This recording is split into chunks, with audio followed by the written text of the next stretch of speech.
छत्रपती संभाजीनगर शहरात नायलॉन मांजामुळे वाढणाऱ्या अपघातांवर नियंत्रण मिळवण्यासाठी पोलिसांनी आता ड्रोन कॅमेऱ्याचा वापर सुरू करण्याचा निर्णय घेतला आहे।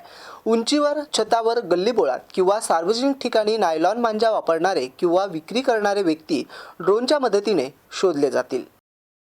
छत्रपती संभाजीनगर शहरात नायलॉन मांजाचा वापर वाढल्यानं होणाऱ्या अपघातांना आळा घालण्यासाठी पोलिसांनी आता ड्रोन कॅमेऱ्याचा वापर करण्याची यंत्रणा राबवण्याचा निर्णय घेतला आहे। नायलॉन मांजा वापरामुळे दरवर्षी अनेक नागरिक गंभीर जखमी होतात किंवा काहींना आपला जीव देखील गमवावा लागतो। उंचीवरती, छतावर, गल्ल्या आणि सार्वजनिक ठिकाणी नायलॉन मांजा वापरणारे किंवा विक्री करणारे व्यक्ती ड्रोनच्या मदतीने सहज ओळखले जातील। यानंतर संबंधितावर त्वरित कायदेशीर कारवाई केली जाईल असे पोलीस प्रशासनाकडून सांगण्यात आलं। ड्रोन वापरल्यामुळे पोलिसांना मनोबल, जागरूकता आणि नियंत्रण मिळणे तसेच नागरिकांच्या सुरक्षिततेसाठी अपघाताची शक्यता कमी होईल। तसेच या यंत्रणेचा जनजागृतीपर उद्देश देखील आहे, ज्यामुळे नागरिकांमध्ये नायलॉन मांजा वापरण्याविरुद्ध सजगता निर्माण होईल। शहर पोलिसांनी सर्व नागरिकांनी नायलॉन मांजाचा वापर टाळावा असं आवाहन पोलिसांनी केलंय। मागील काही दिवसापासून शहर पोलिसांच्या मार्फतीने सन्मान्य पोलीस आयुक्त साहेबांच्या मार्गदर्शनाखाली नायलॉन मांजाचा वापर, त्याची विक्री आणि प्रतिबंध करण्यासाठी, जेणेकरून त्याच्याकडून नागरिकांना जी इजा होऊ शकते, हे सर्व प्रतिबंधित व्हावं याकरता आपण वेगवेगळ्या उपाययोजना करत आहोत। त्यामध्ये जनजागृतीच्या दृष्टीनं सर्व पोलीस स्टेशनला मीटिंग घेणे, नंतर कुरिअरवाल्यांची या सर्वांच्या मीटिंग सुद्धा आजपर्यंत घेण्यात आलेल्या आहेत।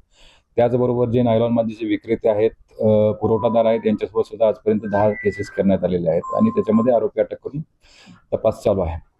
त्यासोबतच ड्रोन टेक्नॉलॉजीचा वापर करून शहर पोलीस दलाखाली जे असलेले ड्रोन आहेत, त्या ड्रोनच्या माध्यमातून ड्रोन पेट्रोलिंग आम्ही करण्याचं नियोजन केलेलं आहे आणि ते सुरू देखील करण्यात आलेलं आहे। यामध्ये साधारण शहर पोलिसांकडे असलेल्या 8 ड्रोनच्या माध्यमातून त्यासोबत एक पायलट आणि एक मदतनीस असे कर्मचारी नेमून ज्या ठिकाणी पतंग उडवले जातात